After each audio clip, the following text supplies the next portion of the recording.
Let's actually go to Washington now, bring in another SABC correspondent to get the American angle on this visit. Bring in SABC News correspondent Kate Fisher. Kate, good to see you as always. Is this visit as highly anticipated in Washington as it is in South Africa? I think it's probably not as highly anticipated here. Donald Trump, of course, at the moment is speaking to many world leaders, not least to try to sort out tariff rates with all of them. And for example, as we speak, he's in the White House right now on the phone to Russian leader Vladimir Putin. He's also trying to negotiate an end to the war in Ukraine. And I think those issues are perhaps more front and center in the minds of the US public at the moment, given how tariffs will affect their wallets, and the fact that right this second Donald Trump is trying to negotiate the end to that war in Ukraine. I think come Wednesday, when President Ramaphosa is here at the White House, then perhaps it's going to go further up the running orders of the US networks here. But right now they're much more concentrated on what's happening with Russia and Ukraine because of that key phone call happening right now.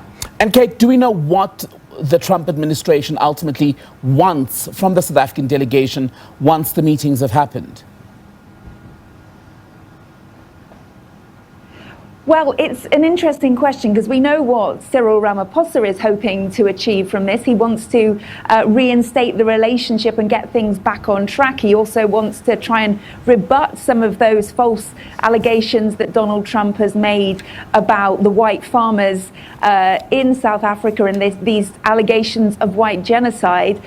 Donald Trump, I think, will also want to try to repair the relationship. Of course, there is a strong trading relationship between the two countries. Donald Trump likes to make deals, and so he will, I'm sure, be trying to see what kind of a deal he can strike with President Ramaphosa. And of course, it's going to be really tricky for the South African president because he's got to somehow, it's a real delicate political balance. In the one hand, he's got to really stay true to his country's principles and stand up for them, but at the same time he's got to be careful not to anger Donald Trump, because we have seen what's happened when that's the case of Ukrainian leader Volodymyr Zelensky, when he came to the Oval Office and had that terribly public row with the Trump administration. President Ramaphosa will be keen for that not to happen, but at the same time he has got to make sure that he advocates for South Africa and tries to change some of the kind of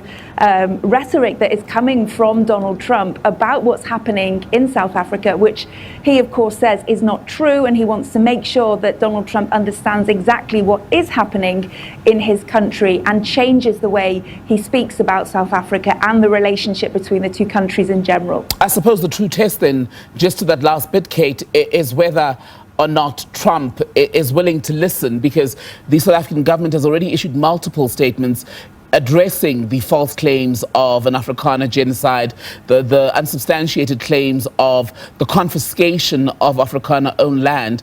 Yet we saw just 7 days ago the first flight carrying dozens of so-called Afrikaner refugees touch down in Washington. Yeah, it's certainly going to be an uphill struggle for President Ramaphosa, given, as you say, those Afrikaners who have been given refugee status here in the US at a time when the Trump administration has ended the refugee program for just about every other country in the world. So clearly, this is something that Donald Trump feels very strongly about and believes he is right about. And not only that, but one of his closest advisors, of course, is South African-born Elon Musk, who also believes these unsubstantiated claims of white genocide, and he has been talking to Donald Trump about it, only reinforcing these ideas. So President Ramaphosa has a really difficult job on his hands to try to make Donald Trump see what is really happening in his country and try to make him understand where he's getting things wrong, which of course is a very difficult thing to do with a man who believes he is always right. I think perhaps he will try to do that by appealing to his deal-making instinct. Donald Trump loves a deal. He also loves economic and trade issues. So maybe there's a way for Cyril Ramaphosa to concentrate more, at least in the beginning, on that kind of thing, to appeal to his financial interests, to show him what a strong trade deal with South Africa could do for the United States. Of course, South Africa is the biggest sub-Saharan country for US imports, and is therefore very important for trade between the continents. And Kate, are you able to give us a sense of the temperature on the Hill, where the politicians sit in Washington? What is their sense regarding the relationship between Washington and Pretoria? Is it one they feel is worth preserving, worth saving? Because Pretoria still feels very much, even in an interview we just did, that the relationship with America is a strategic one. Absolutely, it's such an important one given the size and of the African continent and the importance of the African continent. The fact having a strong relationship with the most economically successful country in Africa is so important for the United States. And I think there are a lot of congressmen and women who do believe that. And there are lots of, big friends of Africa on Capitol Hill that want to see this relationship sorted out. But then, of course, the problem for Cyril Ramaphosa and his government is that there are Republican members of Congress, and whatever they may feel privately, they certainly are all towing the line behind Donald Trump at the moment on just about every subject. There are very few things that Republican members of Congress are willing to step out of line and say they disagree with President Trump. So I think it will mean a lot of diplomacy for the team from South Africa, the presidential team, not just here at the White House, but also on Capitol Hill, to try to make lawmakers here understand the importance of the relationship between South Africa and the United States and how it needs to be repaired quickly. Things like the fact there is still no South African ambassador to the US in position, and the fact that Donald Trump seems to believe these unsubstantiated claims of white genocide. And lastly, Kate, briefly if you can, you mentioned this right at the beginning. We know the conversation between Donald Trump and the Russian President Vladimir Putin was said an hour ago or so to have been underway. Putin already stood up the delegations that met in Turkey last week. What progress are the Americans hoping that tonight's phone call will make? Well, they really need to see that Vladimir Putin is going to sign on to some kind of ceasefire deal.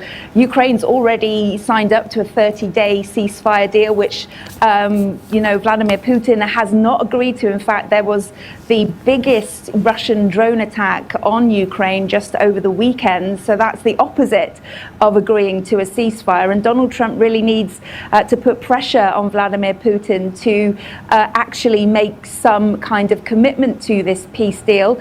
Secretary of State Marco Rubio saying that if anyone can break the logjam, it is President Donald Trump. They have been speaking, as you say, for over 2 hours now. So we're hoping that that is a sign that there is some kind of breakthrough.